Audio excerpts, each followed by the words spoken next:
Hey girlies, welcome back to my channel. I am a working mom and wife of two, and in that wife part I am a meal spouse. Strong. Anywho, this is a story time about my labor and delivery with my youngest daughter, Eliana. Eliana is born on a military base. We were stationed at Fort Campbell at the time, and she was born in the state of Tennessee, technically. Her sister Emerson, who is the oldest, born in the state of Alabama. Yep. Interesting, right? I know, right? Anywho, so let's just say this. The reason why I probably won't have another kid while my husband is still in the military is because of these military doctors. Cut it out. Y'all, we're not gonna get into like all of the pregnancy stuff. We're just gonna do the labor and delivery, but the labor and delivery was it was crazy. So to get into the story, I was not allowed to be induced before 40 weeks, actually before 41 weeks. And I did tell them that previously I was induced with my oldest daughter at 39 weeks because I was having silent contractions. Needless to say, they don't care what your other stories are. Like, they don't care. I had already told them, people, like, hey, I have a fast birth. Like, once active labor hits, like, it's pretty quick. They didn't care, didn't listen to a word I said. If they did, they would have known what not to do when I told them I was finna push out this baby. Let's get into the story though. So 41 weeks and 1 day is when I was able to actually get induced. I went into the hospital that morning. They started the Pitocin. I went in at like 6 or 6:30. They started the Pitocin by 7 or 7:30. Let's just say by later on that night, Ellie was here. Horrific story. In my eyes, it's horrific. It could have been worse, but to me, it was a lot. It was very traumatic. Leading up to when I actually went into active labor, or when I actually started having like getting ready to push or whatever, everything was pretty smooth. Like, it wasn't like a lot going on. Same old, just waiting for the baby to come or whatever. Got to a point where, yes, I was like, this time I don't care, I'm not gonna wait, I'm just gonna go ahead and get the Stadol. I got the Stadol to help with the contractions because I knew at the end of the day, like, that was gonna help me to be able to do my contractions. Y'all, contractions are the spawn of Satan. Absolute hell. So yes, I got the Stadol again. And after so long, they were like, her heart rate is dropping, she's falling asleep, she should not be falling asleep.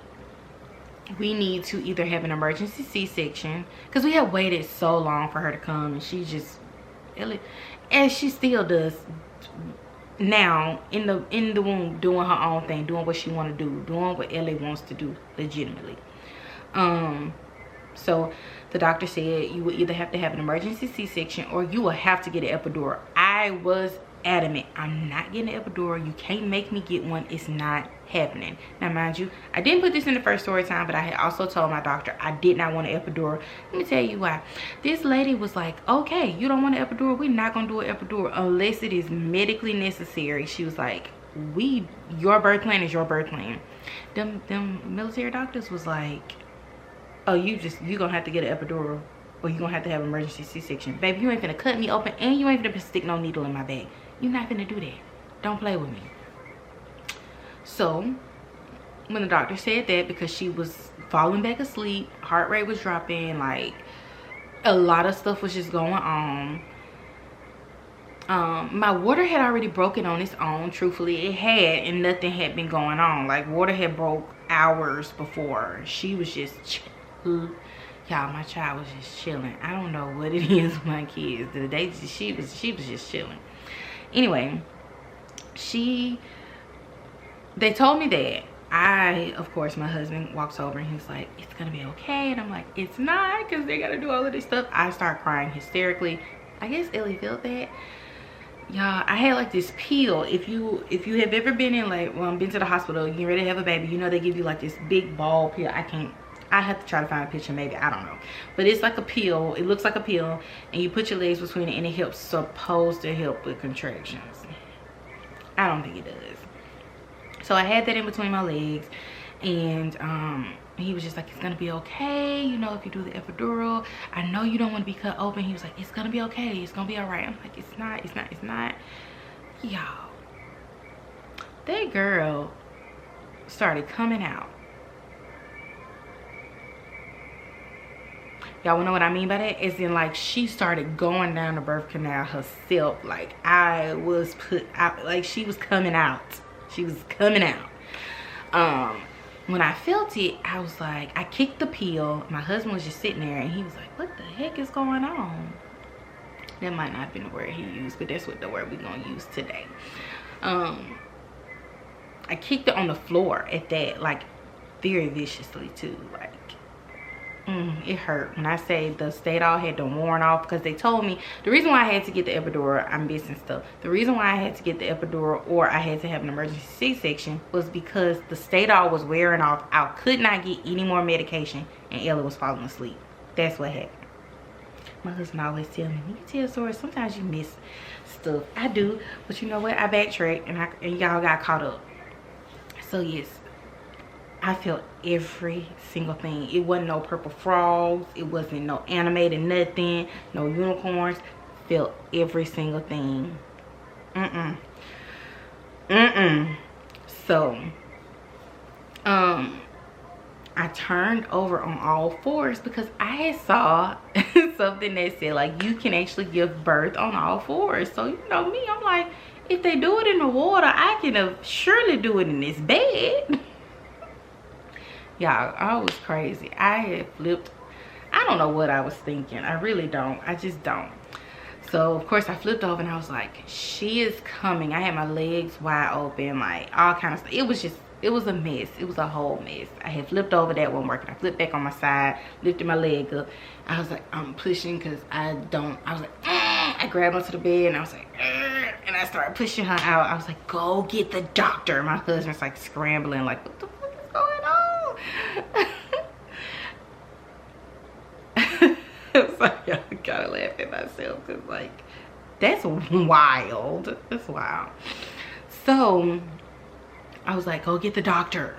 He's yelling down the hall, she's in labor. They're like, give the doctor 5 minutes. He came back in the room and told me, they said give the doctor 5 minutes. I was like, when they get in here, she gonna be on this floor. Tell them to come now. I am pushing her out. So he's like, she's pushing. Nurses run in. She's like, don't push, I gotta check you. I was like, look lady, I can't stop pushing. I'm already pushing. I was physically pushing my daughter out while that lady was talking to me. Anyway, crazy folk. Yeah, crazy folk. So she's like, oh, I see her head, I don't have to check you. I was trying to tell you that from the beginning, sis. But whatever. She's like, let me go get the doctor. Let me go get the doctor. So the doctor comes in. I'm like, can I do it on all fours? He's like, yeah, whatever makes you comfortable. We tried that, it didn't work. He was like, I'm gonna need you to flip back over, because something ain't right. Flip me back over. And I actually pushed her out in a decent amount of time. It probably took like 5 pushes. Wasn't long at all. Wasn't long at all. She plopped out. That was not as bad. The traumatic part is that them telling me I'm gonna have to be cut open or get an epidural, and me hysterically crying in that room for like 5 to 10 minutes before my daughter decides she wants to take her cell phone out of there.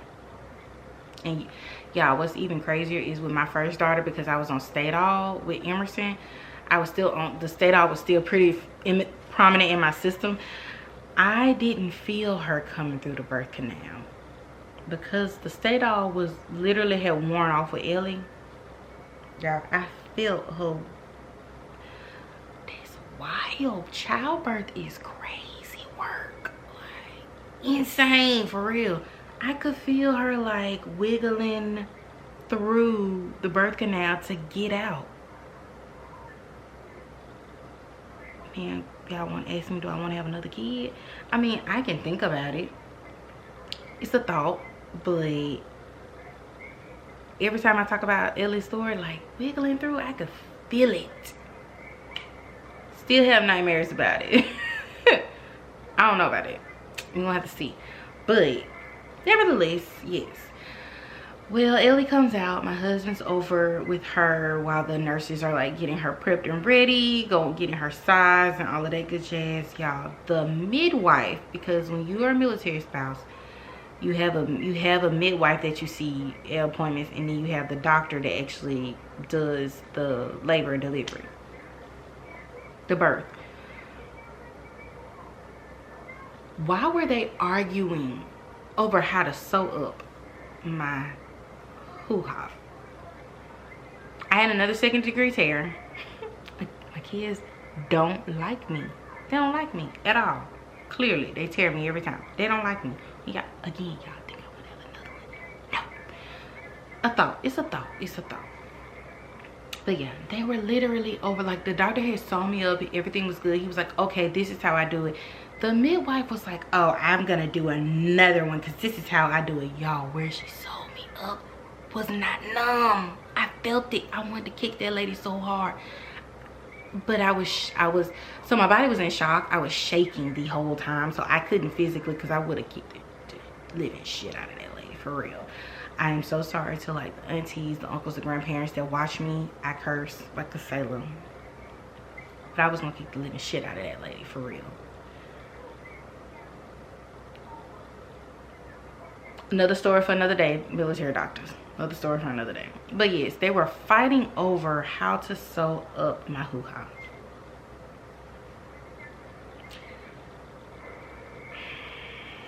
No more. No more. Just no. Just no. Yeah, so after that, I was good. I knew what to do. I took the Miralax, you know, for me to actually be able to use the bathroom, because y'all, I was not going out 4 weeks like I did with Emerson. Was not gonna catch me with the stomach hurting that bad like that. Was scared to use the bathroom, for real. And before y'all be like, ew, women use the bathroom too. We go number 2 as well. We do. It's a natural human thing. But anyway, yeah, so that's how it went. It might not be all that exciting. I personally think that my birth stories for my kids are exciting, very hilarious. I might have missed a few parts in both of these, but you got the gist of it. You got enough of it to know this is what happened. And in that, this is my tribute to Mother's Day, so I'll be posting these 2 story times up until Mother's Day. And yeah, so with that being said, please like, comment, and subscribe to my channel. If you are not, I hope you return, and I will see you in the next video.